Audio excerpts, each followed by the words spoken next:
نگاه عاشق زن به نگاه گریزان شوهرش گفت: چرا دائما از من گریزانی؟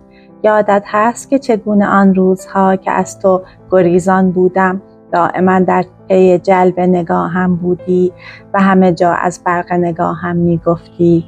یادت هست وقتی که بالاخره در تله نگاهت افتادم و شدی محرم من، آن اوایل چگونه در نگاهم غرق می شدی؟ چرا حالا که حتی گاهی منتظر گوشه چشمی از تو می شوم به دیوارهای سرد و یخی دستاویز می بندی تا نگاهت به نگاهم نیفتد؟ آیا می دانی چه دردی دارد که می بینم گرمای نگاهت مانند سفیدی دیوارها کفن پوش شده و زندگی از آنها رفته؟ نگاه گریزان با عتاب و خشمگین گفت: تا آن روزها نگاهت مرده را زنده می کرد و چنان شور زندگی در نگاهت بود که مرا شیفته خود کردی.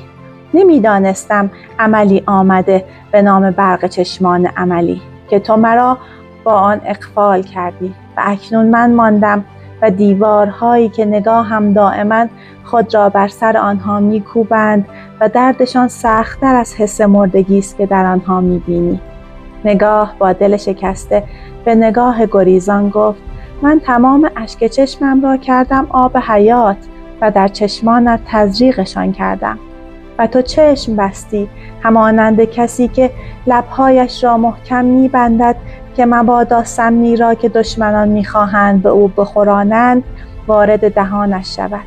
اما من دشمن نبودم، من دوستترین دوست تو بودم که غم نگاهت پیرم کرد، که خشم و غضب نگاهت افسرده‌ام کرد، که نگاه گرفتنت مرا کشت.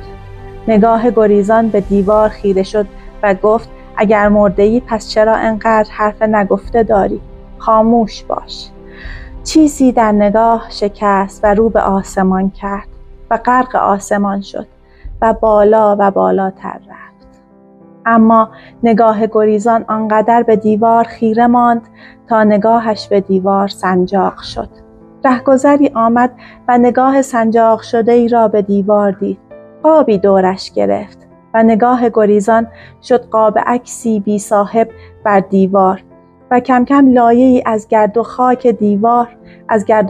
دیوار و قاب عکس را با هم پوشانید و نگاه از آسمان می‌دید که کسی نیست که مانند او گرد و غبار دیوار را بگیرد و از میان آسمان اشک‌هایش را که باران شده بود بر دیوار ریخت. شاید نگاه درون قاب عکس پاک شود از بی‌مهری، از کینه، از فراموشی سالهایی که نگاه و نگاه گریزان در یکدیگر خیره می شدند، از درک نکردنهایی که بهترین نگاه را از چشمان نگاه گریزان گرفته بود.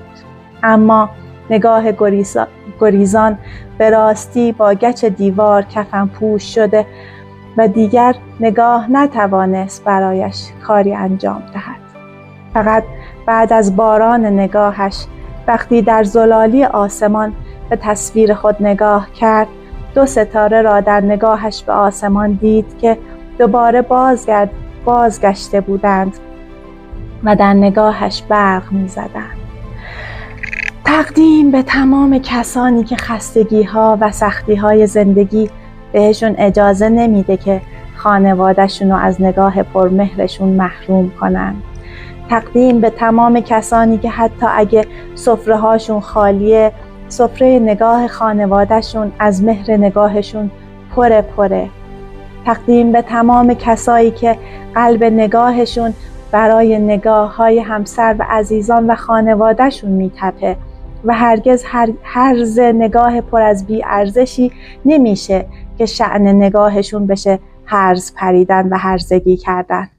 و تقدیم به عزیزترین دوستم که نگاهش در انتظار دیدن محبت نگاه همسرش خاموش شد و آسمانی شد. و تقدیم به همه نگاه‌ها که در سختی‌ها رو به آسمان می‌کنند.